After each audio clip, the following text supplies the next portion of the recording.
자, 반장들 반가워요. 비 많이 옵니다. 전국적으로 물폭탄이에요. 8월 28일 정치부회 시작합니다.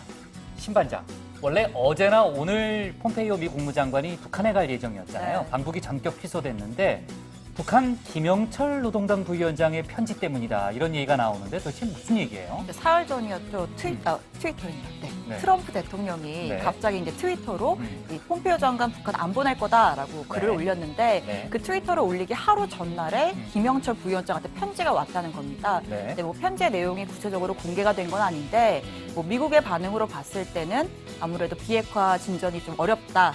그래서 이번 방북이 성과를 내지 못할 것 같다라는 판단을 한 게 아닌가. 네, 그렇게 분석이 되고 있습니다. 네, 좋습니다. 일단 자세히 좀 얘기해 보고요. 이 반장, 또 깜짝 놀라요. 손흥민 선수인 줄 알고. 손반장. 그 최순실 씨가요. 이제 대법원이 아니죠. 항소심에서 징역 20년을 선고받았잖아요. 오늘 대법원에 상고했다면서요.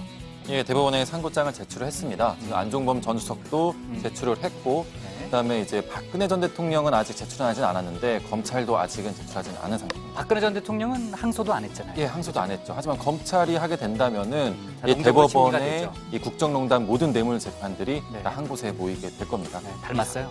네. 뭘 적어놓고 얘기하는 거죠? 축구 얘기 적어놓은 것 같아요. 들어가서 얘기를 좀 이어갑시다. 갑시다.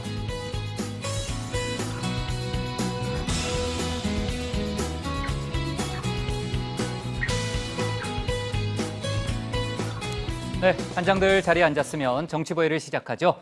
내년 정부 예산안이 올해보다 9.7% 늘어난 470조 5천억 원으로 확정됐습니다. 그야말로 슈퍼 예산이라고 볼 수 있는데 글로벌 금융위기에 대응했던 2009년 이후 약 10년 만에 재정을 가장 확장적으로 운영하는 거죠.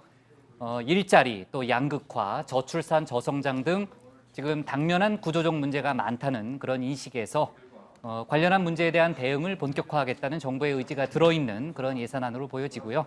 복지 분야가 차지하는 비중이 35% 선을 기록해서 역대 최대치를 기록했습니다. 이번 예산안이 31일까지 국회에 제출되고요. 법정 시한이 12월 2일까지입니다. 그때까지 국회가 심의, 의결을 해야 하죠. 조금 더 자세한 얘기는 고반장 발제 때 해보는 걸로 할게요. 자, 어제 신반장 발제 때도 얘기했지만은 요즘 정치권에서는 현 정부의 소득주도 성장 프레임을 둘러싼 공방이 뜨겁잖아요. 특히 이제 고용 지표에 빨간불이 켜지면서 야당의 공세가 상당히 거칠어졌는데 문재인 대통령이 오늘 국무회의에서 정책 기조의 변화가 없다는 점을 다시 한번 분명히 했습니다. 다소 유연한 태도는 취할 수 있지만 방향의 전환은 없다는 거고요. 문 대통령은 과거 경제 패러다임에서 벗어나서 사람 중심 경제라는 새 패러다임으로 경제를 되살리는 게 시대적 사명이다. 이렇게 규정을 했고요. 현 경제정책 기조를 흔들림 없이 추진해주기 바란다고 참모들에게 당부를 했습니다.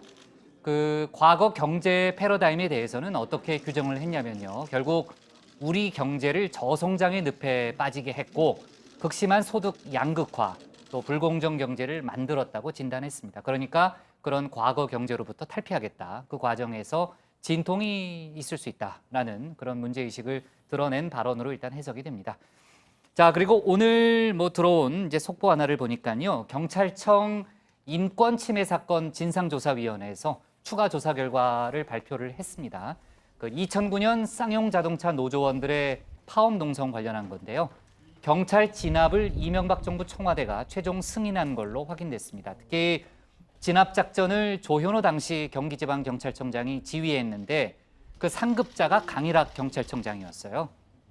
근데 강일학 청장이 반대했는데도 불구하고 청와대와 직접 접촉해서 작전을 승인받았다고 합니다. 지휘 체계를 무시한 거죠.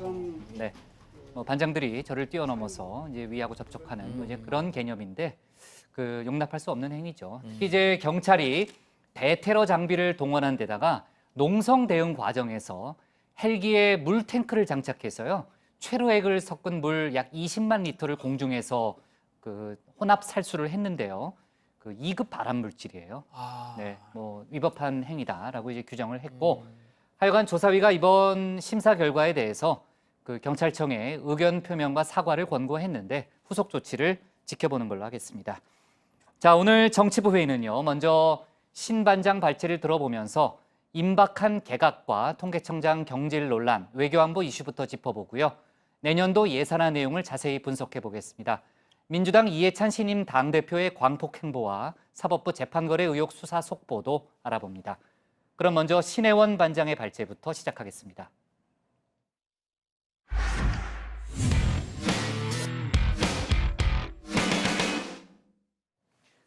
문재인 정부 2기 개각이 임박한 가운데 일부 부처를 중심으로는 후보자의 윤곽도 드러나고 있는데요. 유임이냐 교체냐 관심을 끌었던 국방부 장관직에는 공군 출신 정경두 합참의장이 물망에 올랐다는 보도가 나왔습니다. 물론 뚜껑을 열어봐야 알 수 있는 문제죠.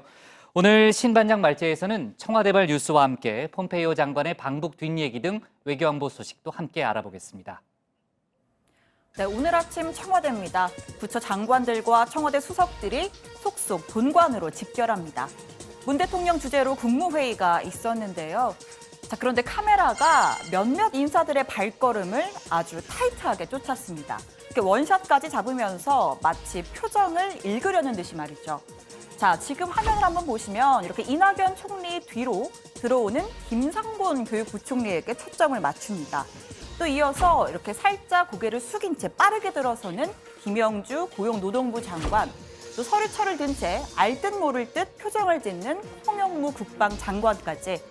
자, 오늘 카메라가 집중한 이 인사들, 문재인 정부 2기 개각이 임박한 가운데 교체 물망에 오른 인사들입니다. 원래 이달 초로 예상됐던 개각 시기가 이달 말께로 늦춰지면서 개각 폭도 소폭에서 중폭으로 장관 대여섯 명을 교체하는 방향이 유력한 것으로 알려졌는데요. 일단 교육부와 환경부, 고용노동부와 여가부는 교체가 거의 확실시됐고 산업부도 유력한 상황입니다. 자, 청와대조차 경질과 유임 모두 열려 있다고 밝힌 송영무 국방부 장관, 결국 교체로 가닥을 잡은 것으로 알려졌습니다. 기무사 계엄령 문건이 국방부의 하극상 논란으로까지 번지면서 송 장관으로는 영이 서지 않는다는 기류가 우세해진 겁니다. 완벽한 거짓말입니다. 대한민국의 대장까지 마치고 장관하고 있는 사람이 거짓말하겠습니까? 그러면은? 네. 그건 아닙니다. 그렇게 장관을 갖다가 그렇게 얘기하시면 안 됩니다. 예.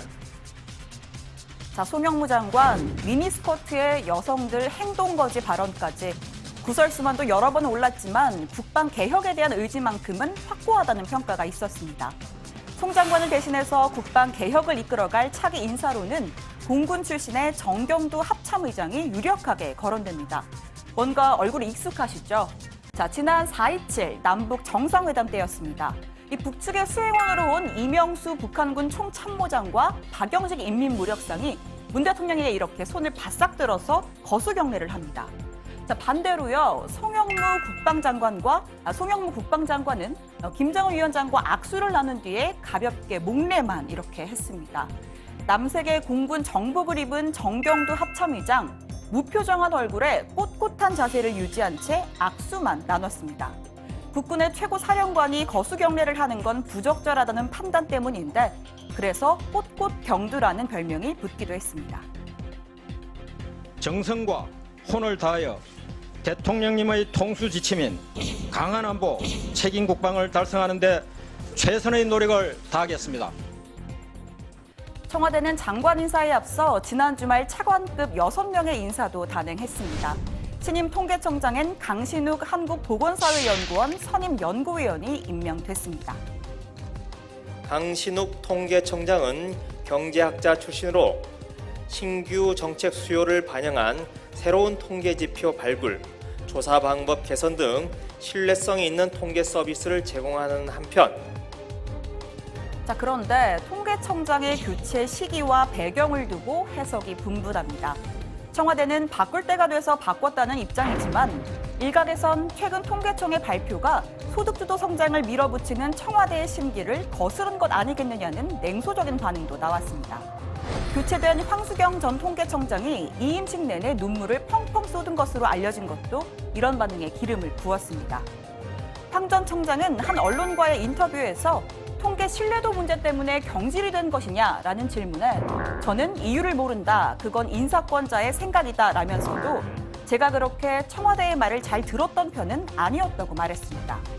자, 청와대는 즉각 반박했습니다. 김의겸 대변인은 그건 그분의 생각일 뿐이라면서 문재인 정부는 통계청의 독립성에 개입하거나 간섭할 생각이 전혀 없고 독립성을 훼손할 만한 지시를 내린 적도 결코 없다고 강조했습니다. 자, 반면 야권에선 눈 가리고 아웅 간다. 이제는 맞춤형 통계만 받겠다는 거냐는 비판이 쏟아졌습니다. 정작 책임져야 할 사람은 그대로 두고 엄한데 화풀이를 하고 있다는 겁니다. 자신의 입맛에 맞지 않는 통계 자료를 내민 통계청에 대한 정권의 탄압이고 압력이었습니다. 문재인 정권의 포갑적인 대통령 정치, 해도 너무합니다. 네, 통계가 정치적인 논란에 휩싸이는 순간 숫자는 신뢰를 잃고 맙니다. 사실 이런 공방이 벌어진 것 자체만으로도 참 안타까운 일인데요.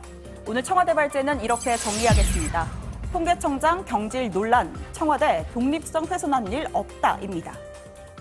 네, 신반장도 얘기했지만 황수경 전 통계청장의 발언 때문에 지금 논란이 증폭된 그런 측면이 있잖아요. 오늘 국회 운영위에 임종석 비서실장이 출석했습니다. 관련해서 그 통계청장 경질과 관련한 질문이 많이 나왔는데 임종석 실장도 아까 이제 김의겸 대변인 얘기하고 비슷해요. 그러니까 정치적 고려가 전혀 없었고 경질이 아니다라고 이제 전제를 했고요. 만약에 청와대가 직접 통계청장 경질 과정 또 통계 개입, 특히 이제 통계 개입에 통계에 개입한 흔적이 있다면은 본인이 책임을 지겠다 뭐 이런 얘기를 했습니다. 네, 자 그렇고요. 아까 그 인사 문제는요. 이번 주 오늘 무슨 요일이에요? 화요일이죠. 이번 주 목요일이나 금요일쯤 아마 개각이 이루어질 거다라는 전망이 일단 많이 나오는데 저희도 보통 그런 얘기 많이 하잖아요. 저희 인사도 이제 방이 붙어봐야 한다고 얘기하잖아요. 그러니까 막판까지 항상 변수가 있을 수 있기 때문에 신반장이 좀 잘 챙겨주기 바랍니다. 자 그렇고요. 오늘 문재인 대통령이 국무회의를 주재했습니다. 아까 내년도 이제 예산 관련한 문제, 그거는 고반장 발제 때 알아보겠지만요. 지난주에 이제 노사정이 만나서 한국형 실업부조 대책에 관한 의견 교환도 했는데 관련해서 문 대통령이 입장을 밝힌 게 있죠. 네, 그렇습니다. 문재인 대통령이 오늘 국무회의에서 노사정이 합의한 한국형 실업부조 제도와 청년 자영업자 대책, 또 노인 빈곤 그리고 기초생활 보장 대책에 대해서 매우 의미 있는 사회적 합의를 이뤘다라고 평가했습니다. 직접 들어보시겠습니다. 우리 정부 들어 노사정이 최초로 이뤄낸 사회적 합의라는 점에서 매우 뜻깊습니다. 이 합의가 실천되면 특히 근로자 외 가구 소득의 증가에 큰 도움이 될 것입니다. 앞으로 노사정 대표자 회의와 경제사회노동위원회에서 더 많은 사회적 합의가 활발하게 이루어지길 기대합니다. 네, 문 대통령은 또 노사정 합의에 대한 실질적인 구속력과 실천력을 부여해주는 작업이 필요하다면서 정부가 적극적으로 뒷받침해주길 바란다고도 당부했습니다. 네, 오늘 국무회의에선 공공기관의 국회의원 해외 출장 지원 실태에 대한 논의도 있었습니다. 부당한 지원인지 여부를 판단하는 청탁금지법 해석 기준 정립, 또 부당 지원 요구를 거절하기 위한 근거를 마련해야 한다는 내용이 오갔는데요. 문 대통령은 이 메시지가 조금 더 선명했으면 좋겠다. 특히 국회가 여론의 질타를 많이 받았지만 이 국회 차원에서 시정하려고 노력을 할 것이라 믿는다. 다만 정부 내부적으로 보면 피감기관의 잘못도 분명히 있다고 했습니다. 이 피감기관의 지원 행위, 과잉 의전 행위가 분명히 금지되고 또 문책되는 행위라는 것을 분명하게 밝히는 것이 필요하다고 강조했습니다. 그러니까 문 대통령의 얘기는 받는 사람도 뭐 당연히 문제지만 괜히 나서서 과도하게 해주는 사람 역시 문제다라는 그런 인식으로 일단 해석이 되고요. 자, 그리고 문재인 대통령의 경제 외교 안보 확장 전략 중 하나가 신남방 정책이잖아요. 전에 한번 저희가 다뤘던 기억이 나는데 지난달에 모디 인도 총리와 정상회담을 가질 때 그때 그 얘기를 했군요. 그때 그 얘기를 했는데 그때 이제 문 대통령이 신남방 정책을 본격적으로 추진하겠다라는 입장을 밝혔습니다. 오늘 대통령 직속 정책기획위원회 산하에요. 특위가 꾸려졌다고요? 네, 문재인 대통령이 지난해 그 인도네시아 순방 때 이 구상을 처음 공개했었죠. 한마디로 이 한반도 주변 4강에서 벗어나서 외교 지평을 넓히고 중국, 미국, 일본에 편중된 교역 의존도를 이 필리핀, 베트남 이런 아세안 전반으로 확대하겠다는 계획인데요. 자, 김현철 청와대 경제보좌관을 위원장으로 하는 신남방정책특위 오늘 출범했습니다. 들어보시죠.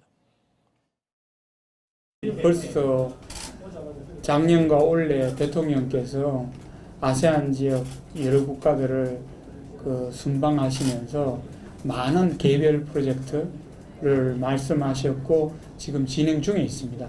아세안과 인도를 포함한 모든 국가들과 공동 번영을 모색하는데 이런 공동 번영을 모색하는 이 틀이 나프타라든가 북미 지역의 그런 어떤 공동 번영 틀하고 결코 모순되리라고는 생각하지 않습니다.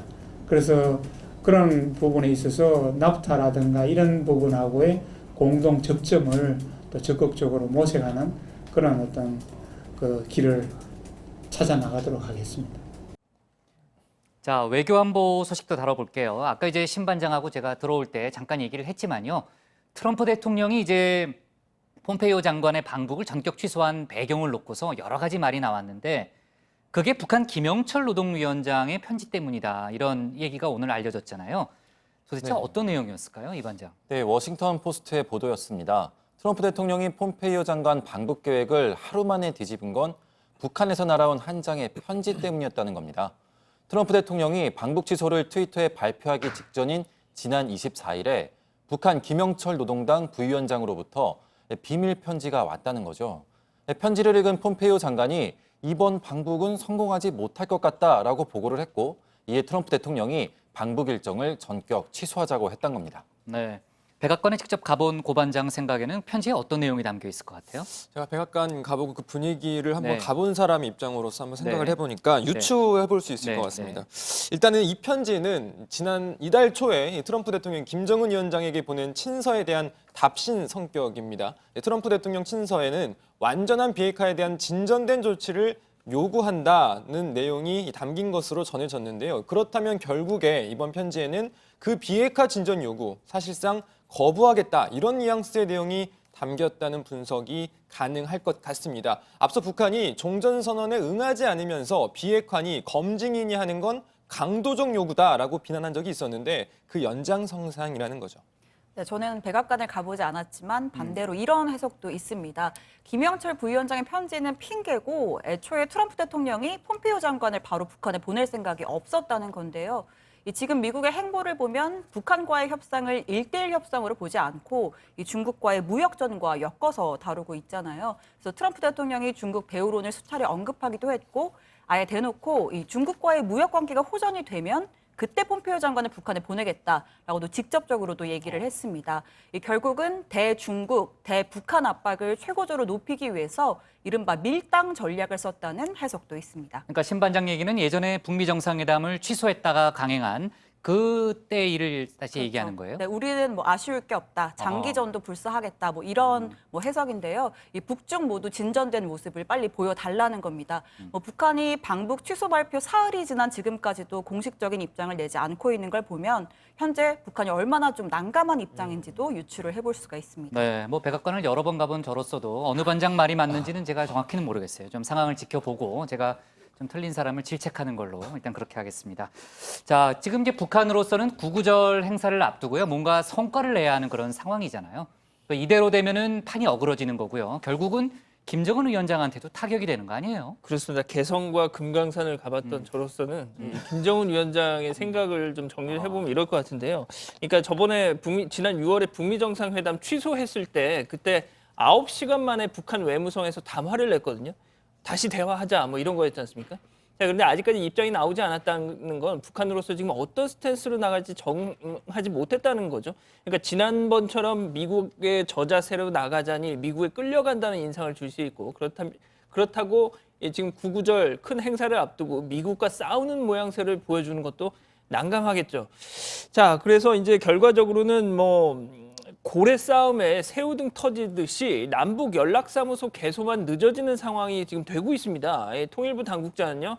아직 북측 답변이 오지 않고 있다. 북미 간 협상 상황 기다리는 중이다.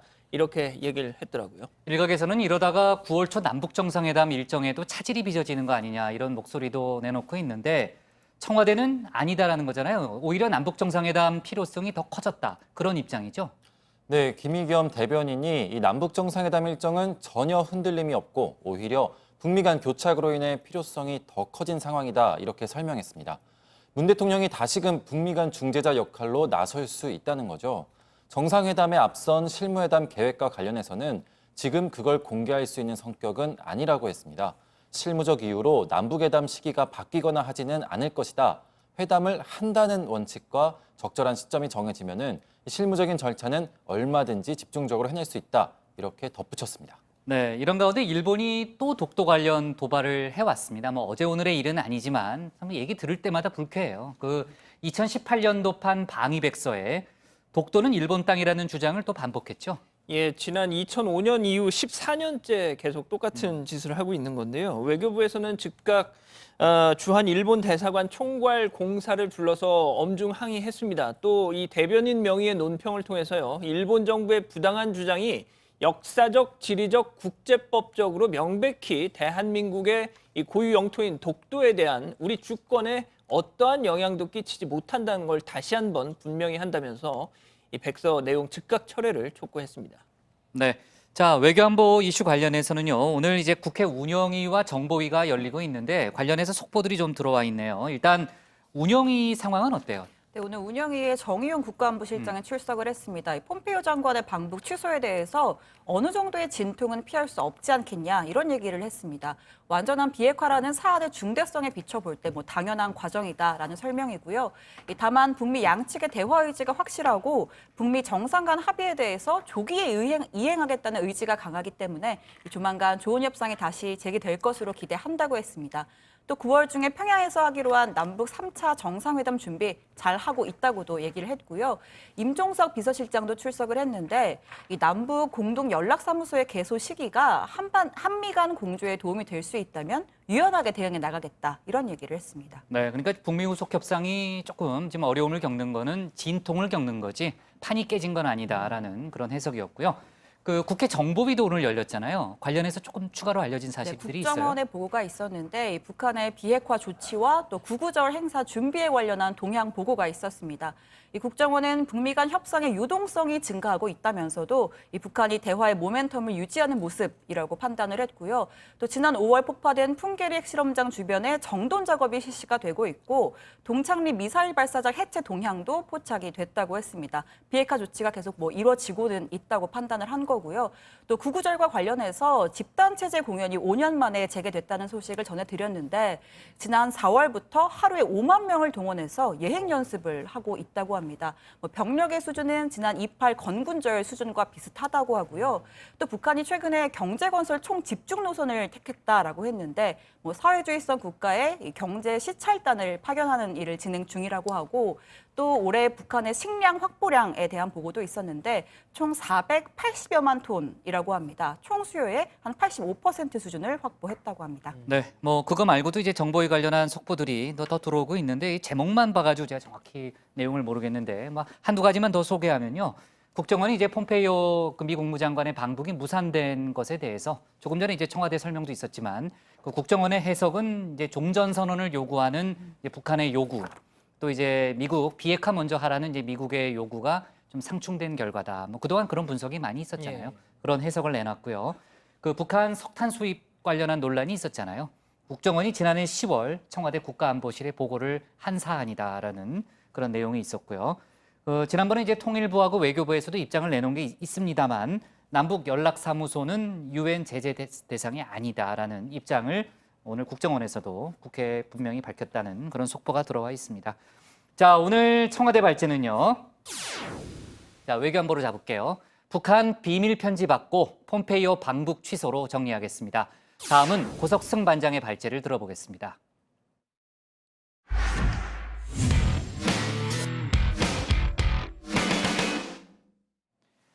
오늘 정부가 내년도 살림살이 약 471조 원 규모의 2019년도 정부 예산안을 확정했습니다. 올해 본 예산과 비교해보면 42조 원 가까이 늘어난 수치죠. 오늘 야당 발제에서는 내년도 예산안의 주요 내용을 알아보고요. 모레 본회의를 앞두고 갈등을 빚고 있는 국회 상황도 지켜보겠습니다. 네, 오랜만에 찾아온 고 반장의 쪽집게 시간입니다. 꼭 알아야 할 중요한 내용을 착착 정리해서 알기 쉽게 설명해드리는 한 달 만에 다정의 최고의 인기 코너로 자리 잡았죠. 자, 오늘 정부가 문재인 대통령 주재 국무회의에서 내년도 나라 살림살이 2019년도 정부 예산안을 확정했습니다. 역대 최대 규모입니다. 어느 정도인고 하니 471조 321조 원입니다. 올해 본 예산이 429조 원 규모였으니까 대략 40조 원 넘게 늘어난 겁니다. 471조 원. 어마어마한 규모입니다. 굳이 사족으로 덧붙이면 제가 제일 좋아하는 땡촌 치킨 300억 마리 넘게 사 먹을 수 있는 돈입니다.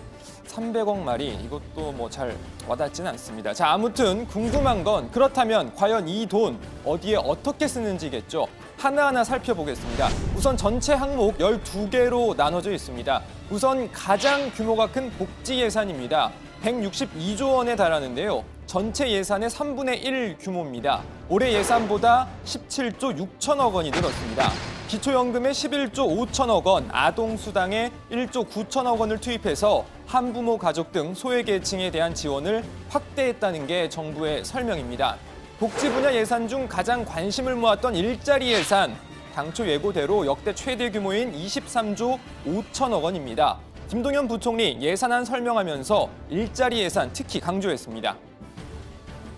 저희가 보다 더 고민한 부분은 어떻게 하면 일자리를 하나라도 더 만들 수 있을지, 어떻게 하면 경제의 역동성을 높일 수 있을지 등 지출의 내용을 알차게 만드는 것이었습니다.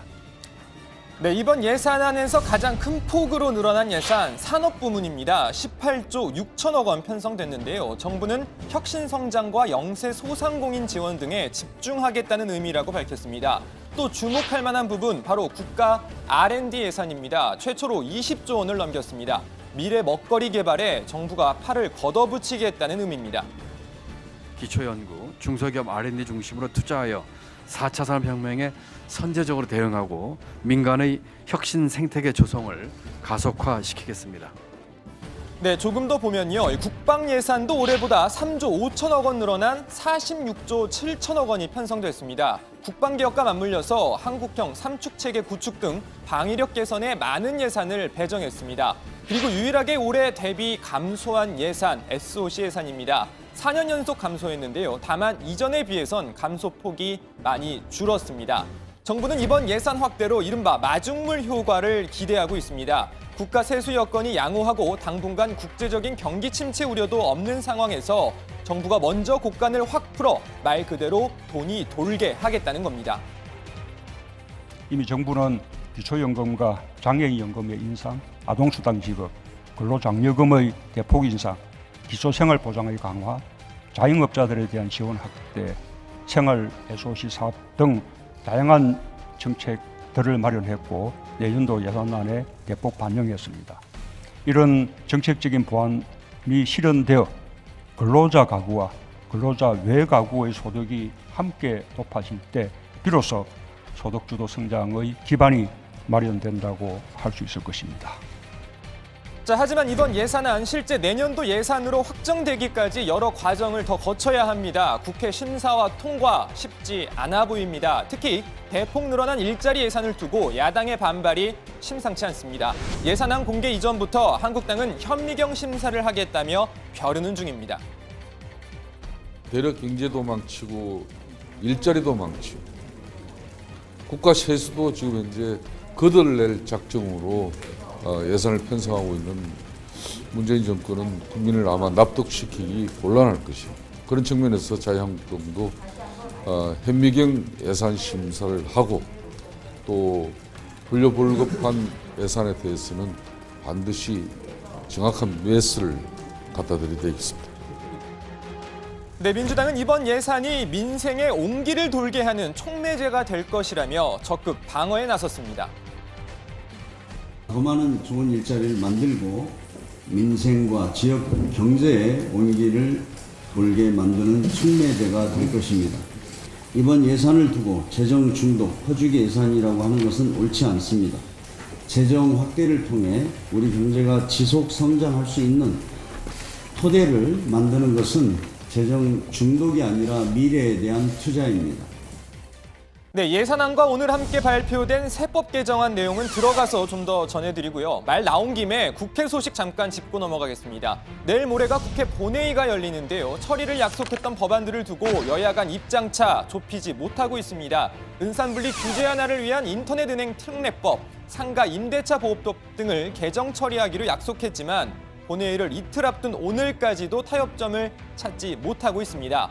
문재인 대통령이 직접 언급하기도 했던 판문점 선언 국회 비준도 좀처럼 의견이 모아지지 않고 있습니다. 문희상 국회의장과 여권에선 9월 남북정상회담 전에 꼭 비준을 해야 한다는 입장입니다.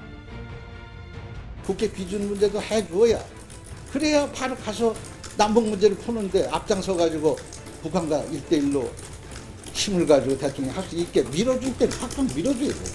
그게 외교 문제고 안보 문제고 그런 거예요.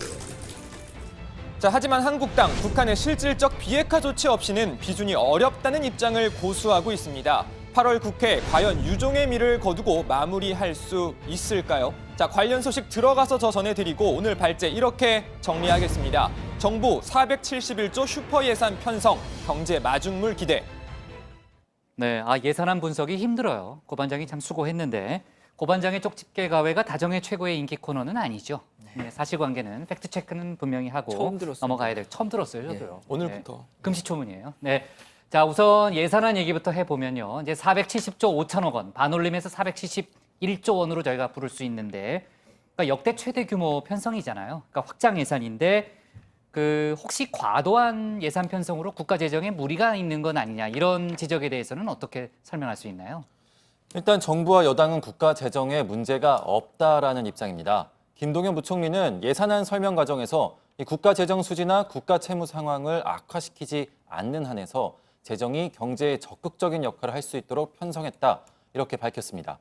오히려 최소한 올해와 내년은 이 재정의 지속 가능성과 관련된 이 세수 여건이 좋을 것으로 전망한다면서 이번 예산안은 정부가 빨아들였던, 흡수했던 이 초과 세수를 민간에 되돌려준다는 의미도 있다, 이렇게 설명했습니다. 사실 확장 재정, 그러니까 이제 예산을 대폭 늘려서 편성하는 거, 이건 뭐 경제 위기 때 많이 하는 그렇죠. 거지 않습니까? 예. 그러니까 민간에서 이 돈이 돌지 않기 때문에 정부 곳간을 풀어서 돈을 돌게 하겠다는 건데요. 하지만 정부는 이번 확장 재정, 이 경제 전반의 구조 조정, 그리고 소득주도 성장, 그리고 혁신 성장 등을 뒷받침하기 위한 목적이다, 이렇게 설명을 했습니다.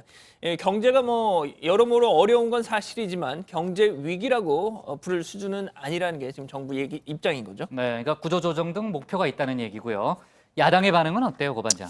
네, 예산안을 심사하는 국회 예산결산특위 한국당 간사죠. 장제원 의원이 몇 시간 전에 성명서를 냈는데요. 장 의원은 이번 예산이 세금 중독 예산이라고 주장을 했습니다. 장 의원은 정부가 소득주도 성장의 실패를 국민 세금으로 메우려고 한다면서 일자리는 못 늘리면서 일자리 예산만 확대하고 있다라고 말했습니다. 그러면서 자유한국당은 예산 심의에 들어가기에 앞서서 장하성 경제팀의 책임을 묻겠다, 이렇게 덧붙이기도 했습니다. 네, 뭐 내용이 워낙 많아서 제가 다 보지는 못했는데 이번 예산안 내용을 제가 얼추 그러니까 훑어보니까요.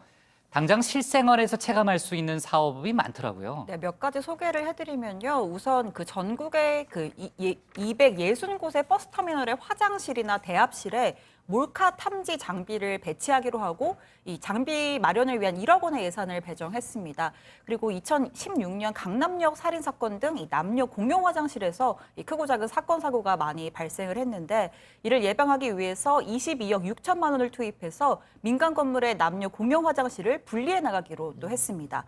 극한 지역에서 근무하는 국군 장병들 36,500여 명에게 보온성이 좋은 패딩 점퍼를 지급하기 위한 예산 20억 원도 편성이 됐습니다. 네, 또 그동안 해외를 나가보면 유명 관광지나 박물관에 한국어 오디오 가이드가 없어서 아쉬웠던 경험 많으실 텐데요. 그나마 오디오 가이드가 마련된 곳도 보면 대부분 국내 민간 기업들이 사회공헌 차원으로 지원한 경우가 많았습니다. 그래서 정부가 내년부터는 우리 국민이 많이 방문하는 해외 박물관, 미술관 등에 한국어 오디오 가이드를 직접 설치하는 사업도 시작하기로 했습니다. 네, 내년도 예산안과 함께 오늘 세법 개정안이 역시 국무회의에서 통과가 됐습니다. 그 주요 내용은 어떤 게 있어요, 양 반장? 예, 우선 이 아동 수당과 자녀 세액 공제를 비교를 해서요. 아동 수당이 더 적다 이러면 그 차액만큼 자녀 세액 공제 혜택을 받을 수 있게 하는 내용이 담겼습니다. 그동안 중복 혜택을 막기 위해서 이 아동 수당을 받지 않는 경우에만 세액 공제를 받을 수 있게 했던 걸 이번에 수정을 한 거죠. 또 해외 금융계좌 신고 의무를 이행하지 않아서 벌금을 내야 할 때 이 벌금액은 미신고 금액의 13% 이상이 되도록 했습니다. 이 벌금의 하한을 정함으로써 실효성을 높이겠다는 취지죠. 예, 그리고 관심을 끌었던 이 세무사 자격 보유 변호사의 이 세무대리 허용 범위 등이 담긴 이 세무사법 개정안은 협의가 불충분하다는 의견이 제기돼서 이 법무부 등과 논의가 종료되는 대로 국회에 제출하기로 했습니다. 기존 세무사법에서는 이들 변호사의 세무사 개업을 불허했는데 올해 4월 헌법재판소가 헌법 불합치 결정을 내린 바 있습니다. 네, 앞서 이제 국회 운영위 상황을 저희가 잠깐 짚어봤잖아요. 외교안보 이슈를 좀 짚어봤는데 오늘 임종석 대통령 비서실장하고요. 아까 이제 정의용 실장 얘기도 했었고 또 장하성 정책실장도 출석을 했습니다. 역시 그 장하성 실장이 나왔기 때문에 소득주도 성장 등 경제 기조를 놓고서 여야 간의 공방이 있을 거다 이런 예상이 있었는데 현재까지 분위기는 어때요? 네, 신 뭐 반장? 말씀하신 대로 소득주도 성장 또 경제 투톱의 갈등설을 두고 야당의 맹공이 있었습니다. 이 갈등설에 대해서 장하성 정책실장은 경제 현상은 복잡한 것이라서 서로 다른 의견이 있을 수 있고 실제로도 있다. 하지만 저희는 감추지 않는다. 그래서 토론과 격론을 벌이고 그 과정을 거쳐서 정책이 선택됐을 때 집행력이 높다라는 입장을 밝혔습니다. 이 자유한국당이 정부의 소득주도 성장 정책이 잘 안 되고 있는 것을 인정하냐 뭐 이렇게 묻기도 했는데 임종석 비서실장 과거 정부 때부터 꾸준히 성장하고 있지만 성장 속도에 따라서 사회가 양극화되는 현상을 회복하지 못하는 측면이 있다면서 그걸 회복하기 위해서 소득주도 성장 정책을 하고 있지만 여전히 부족한 부분도 있다. 하지만 개선되는 부분도 분명히 있다라고 강조했습니다. 네. 자, 아까 이제 고 반장이 잠깐 발제 때 언급을 했는데 모레가 이제 국회 본회의가 열리는 날이잖아요. 그동안 여야가 민생 법안에 대해서는 통과를 시키기로 얘기를 했었는데 어때요? 지금 협의가 잘 진행이 되고 있어요? 지금 오늘 하루 종일 협의를 여야 간에 하고 있는 상황인데요. 조금 전에 들어온 소식에 따르면 상가 임대차 보호법은 의견을 어느 정도 접근을 한 것으로 알려지고 있습니다. 핵심 쟁점이었던 계약갱신 청구권 보장 기간을 현행 5년에서 10년으로 늘리는 데 의견을 어느 정도 모았다 이런 얘기가 나오고 있는데 인터넷 전문은행 특례법은 지분 보유 완화 대상 기업을 두고 여야 의견이 여전히 엇갈리면서 결론이 나지 않고 있습니다. 지역특구법이나 규제 프리존법도 진도가 안 나가고 있다 뭐 이런 이야기가 들어오고 있는데요. 어쨌든 여야가 지금 현재로서 8월 처리에는 어느 정도 지금 의견을 모은 상태이기 때문에 계속 협의를 하겠다 이런 입장입니다. 네, 여야 원내대표들이 이제 어제 오늘 계속 만났는데 아무튼 특별한 결론을 내리지 못했다는 소식은 들었는데 아무튼 아직 시간이 있으니까요. 합의점에 이르기를 기대를 해보겠습니다. 자, 오늘 기사 제목은요. 예산안으로 잡을게요. 471조 원 규모 내년 정부 예산안 확정으로 잡겠습니다. 다음은 양원보 반장의 발제를 들어보겠습니다.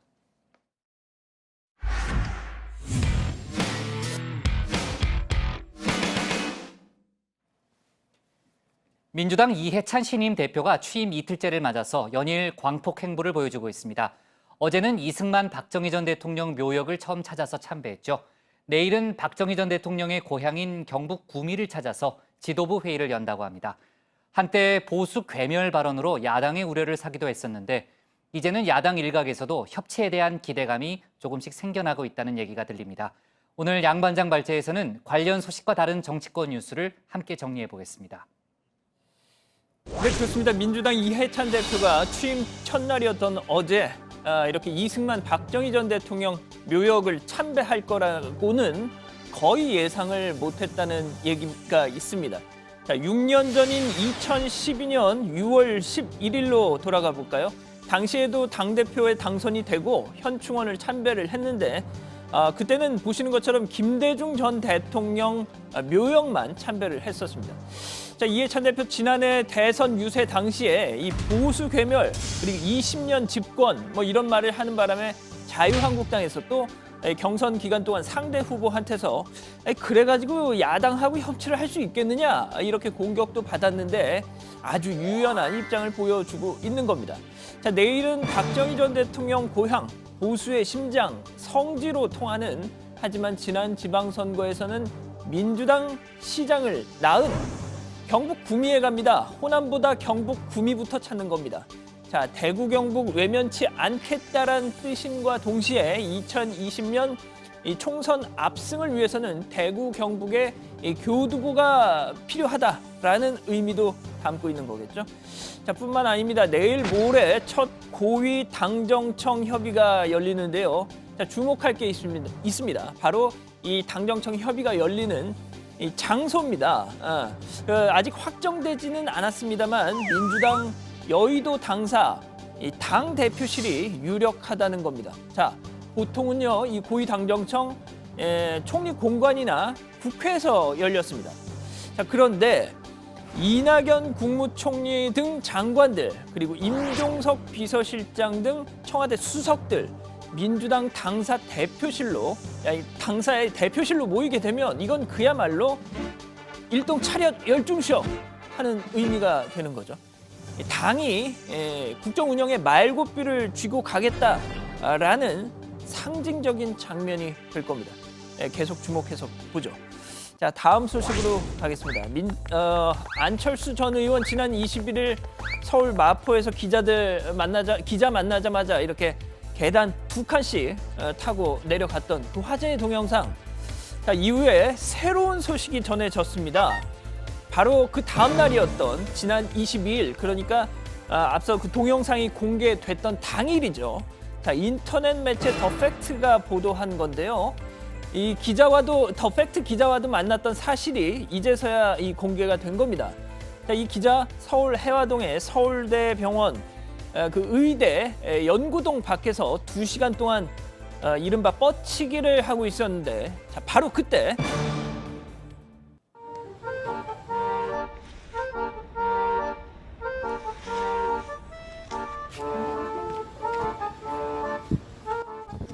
안녕하세요. 요즘 잘 지내고 계세요? 오늘 학교는 또 어쩐 일로 오셨어요?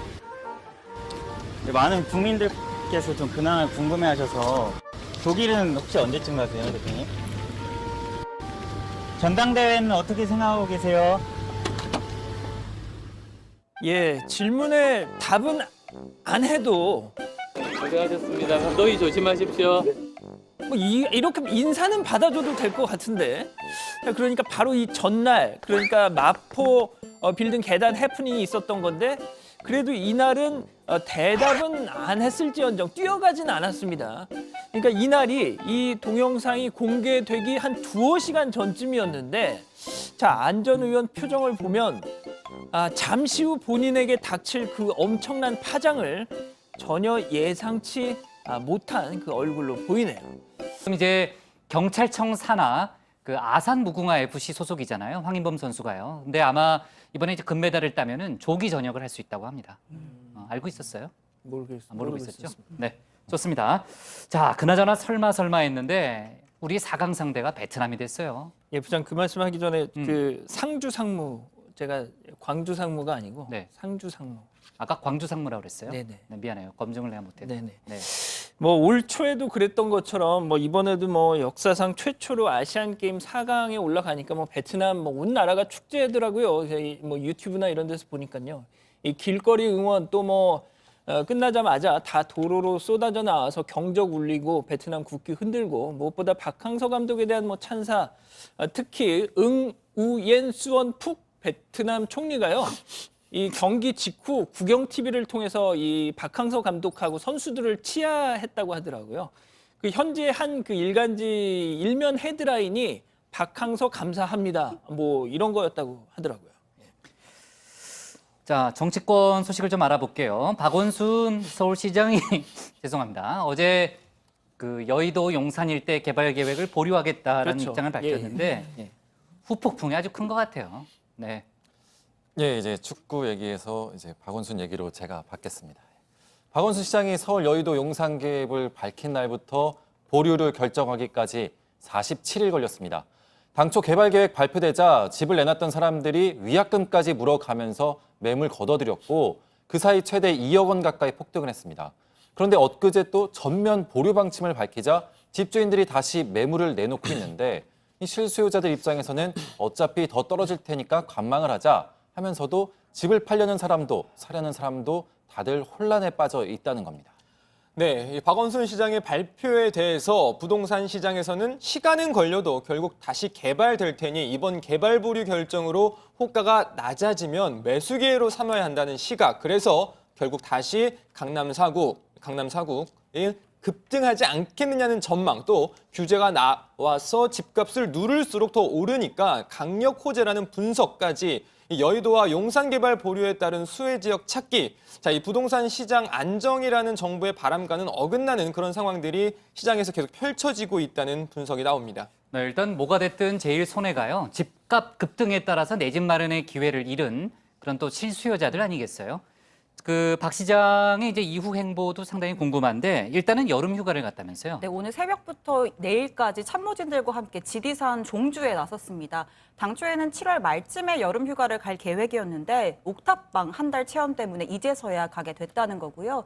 이미 예정된 휴가였습니다만 공교롭게도 여의도 용산 개발 전면 보류를 발표한 바로 다음 날 휴가를 떠나면서 뭐 일각에서는 복잡한 머릿속을 비우러 간 게 아니냐 이런 얘기도 나오고 있더라고요. 네, 지금 이제 정부의 부동산 정책과 서로 이제 엇박자를 내는 모습이 연출이 됐고요. 또 김현미 국토부 장관과의 또 여러 가지 그런 뭐 설전까지는 아니지만 그런 입장차가 이제 부각이 됐었는데 대선 후보로서의 위상에 뭐 약간의 타격을 입었다 이런 얘기도 있더라고요. 만약에 야당 소속 서울시장과 뭐 정부가 이런 뭐 충돌이 있었다 그러면은 뭐 이게 그럴 수도 있겠다라는 측면이 있죠. 하지만 박원순 시장은 아시다시피 차기 여권 주자 중에 선두권에 있지 않습니까? 당초만 해도 이 서울 도시계획은 전적으로 서울시장의 권한이다 이렇게 말했던 박원순 시장인데 결국 보류를 결정한 거 이 문재인 정부 부동산 정책과 반대로 가는 데 대한 정치적 부담이 있었을 것이다. 뭐 이런 지적이 나오고 있더라고요. 네, 박원순 시장이 또 지리산 종주를 마치면 또 본인의 입장을 밝힐 기회가 있을 수도 있겠죠. 관련하면 저희가 다시 한번 속보를 전하는 걸로 하고요. 일단 오늘 국회 기사 제목은요. 이해찬 내일 구미서 현장 최고위 개최로 정하겠습니다. 다음은 이서준 반장의 발제를 들어보겠습니다.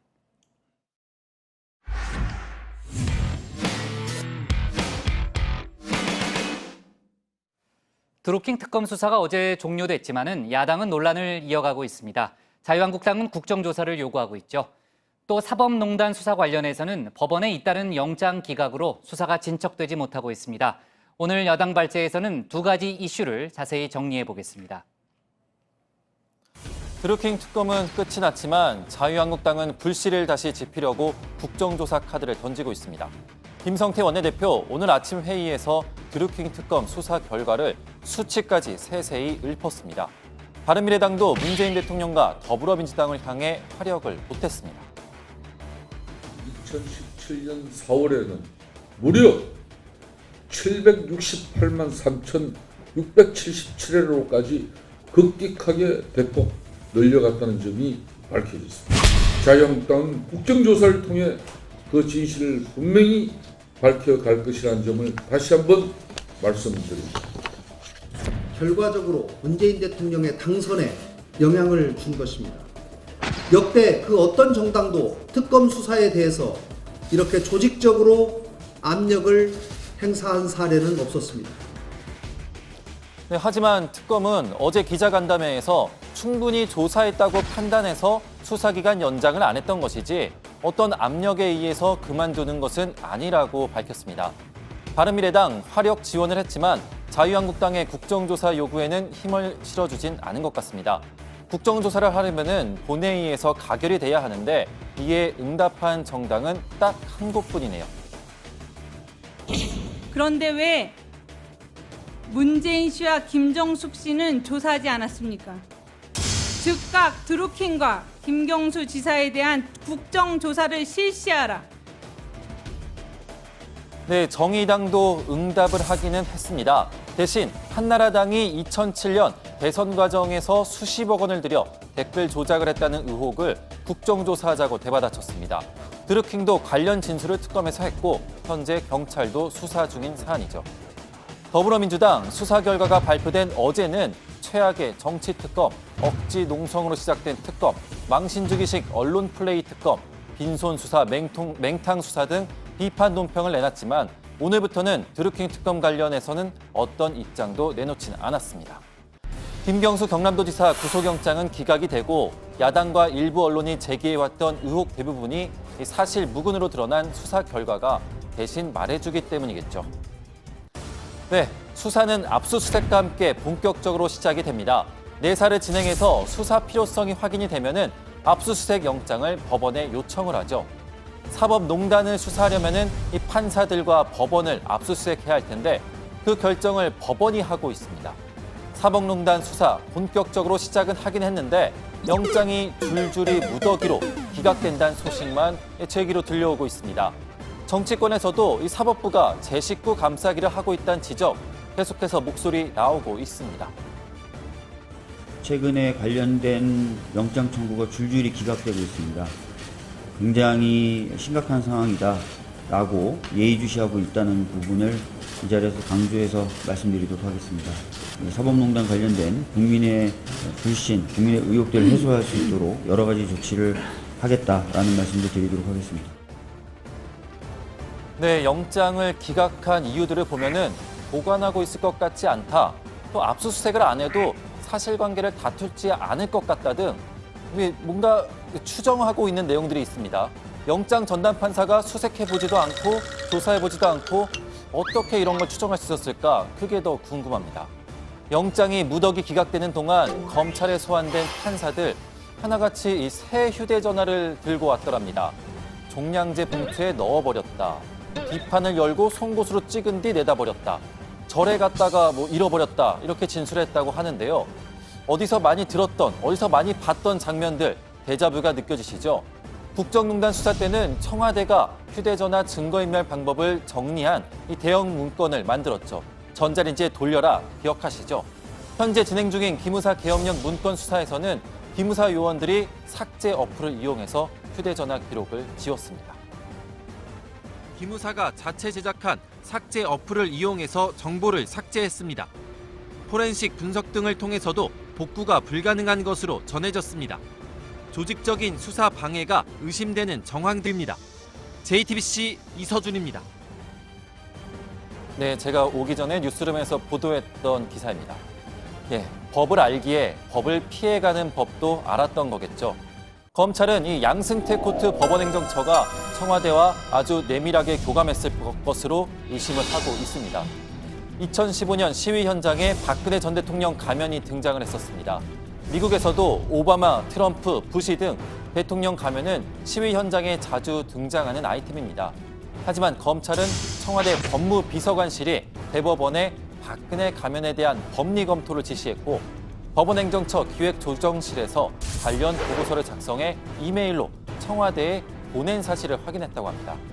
당시 청와대 민정수석은 우병우 전 수석, 법원행정처 기조실장은 임종원 전 법원행정처 차장이었습니다. 김기춘 전 대통령 비서실장이 박병대 전 법원행정처장을 불러 대법원 재판 관련 논의도 했었죠. 양승태 코트의 이 법원행정처는 사법부가 아니라 법원행정부였던 걸까요? 이번에 기각된 압수수색 영장 중에는 법원행정처장이었던 고영한 전 대법관에 대한 영장도 있었습니다. 고 전 대법관 얼마 전 퇴임사에서 이렇게 말했습니다. 사법의 권위는 국가경영의 두 영역 중 이른바 위험의 영역에서 필수적이라고 합니다. 사법의 권위가 무너진 곳에서는 법관들이 재판 업무를 제대로 수행하기 어렵습니다. 늦었지만 사법 권위의 하락이 멈춰지고 사법에 대한 신뢰가 더 이상 무너져 내리지 않도록 막아야 합니다. 검찰이 수사를 하는 것이 사법부 신뢰와 위험 그리고 권위를 무너뜨리는 걸까요?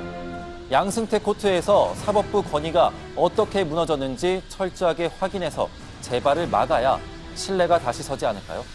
자, 오늘 여당 발제는 한국당의 드루킹 불씨 살리기, 정의당, 새누리당 의혹부터 국정조사로 하겠습니다. 네, 사법부 재판거래 의혹 관련해서는요.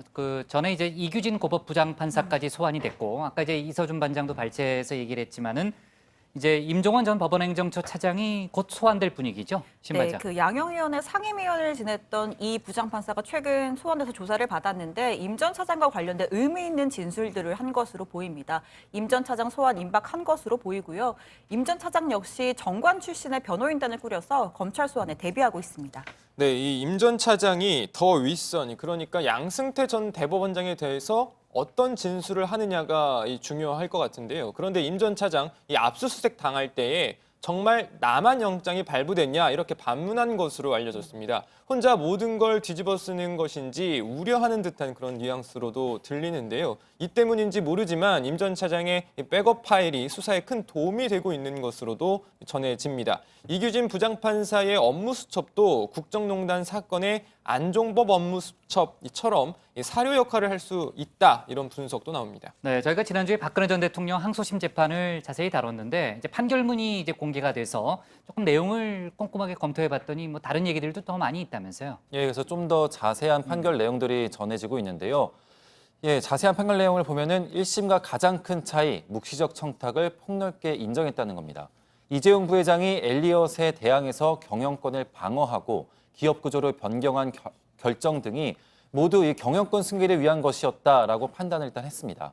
또 이 부회장이 직접 승계 작업을 도와달라고 청탁하진 않았어도 이 박근혜 전 대통령도 또 이 부회장이 승계 작업 중이었다는 것을 알고 또 도움을 원한다고 묵시적 또 암묵적으로 알면서 이 돈을 주고 받았다는 것이죠. 네, 아까 저희 축구 얘기도 했지만요. 지금 한창 아시안 게임이 진행 중이잖아요.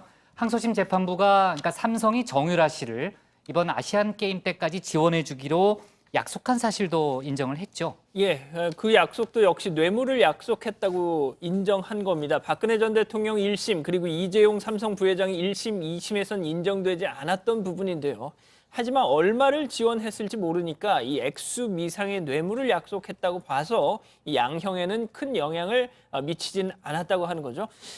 뭐 그나저나 국정농단이 드러나지 않았더라면 이 정유라 씨 이번 아시안 게임에 출전할 수 있었을지 좀 의문이긴 합니다.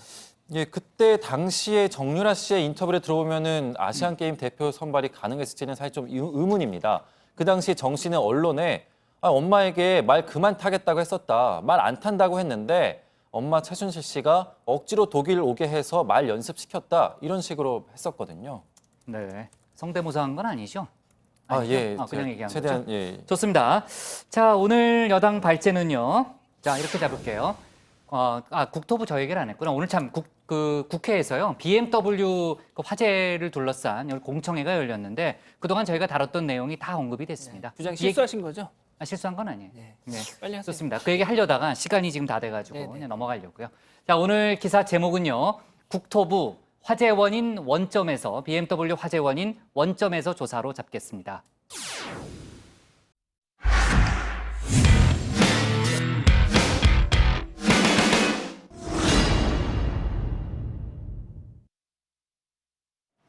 안녕하세요. 톡소원 정치의 강정입니다.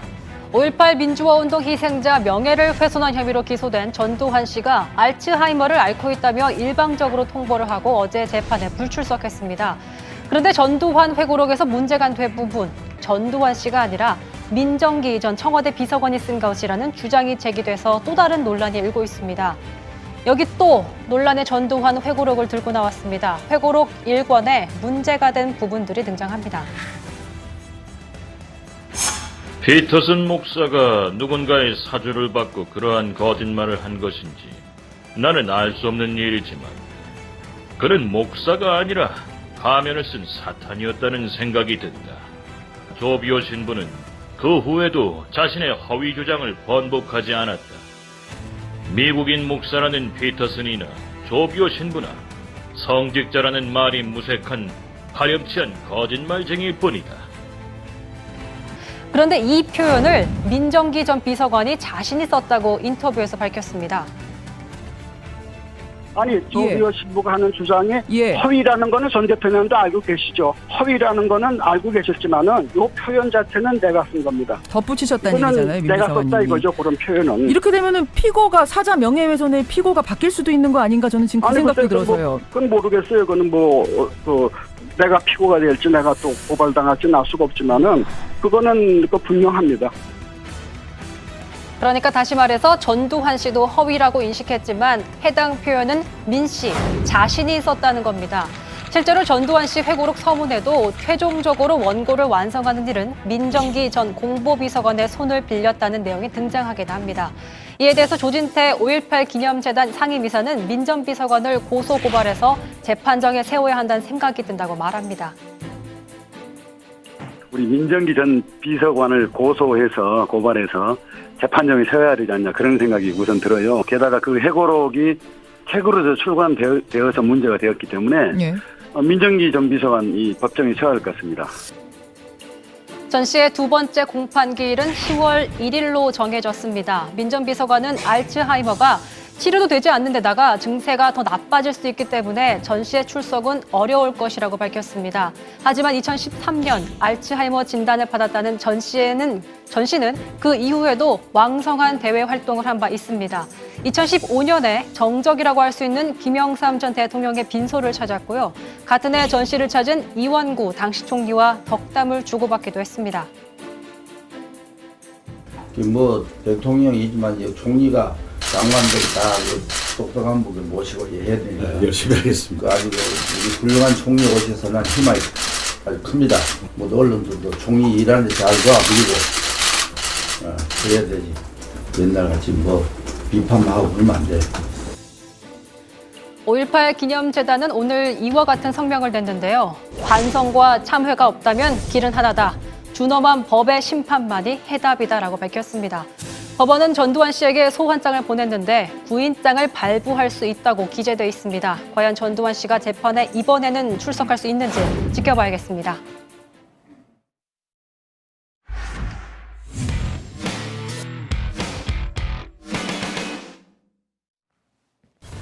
네, 오늘 저희가 고른 한 컷은 박혜미 남편 음주교통사고 뮤지컬 단원 2명 사망입니다. 배우 박혜민 씨의 남편 황민 씨가 음주운전 교통사고를 냈습니다.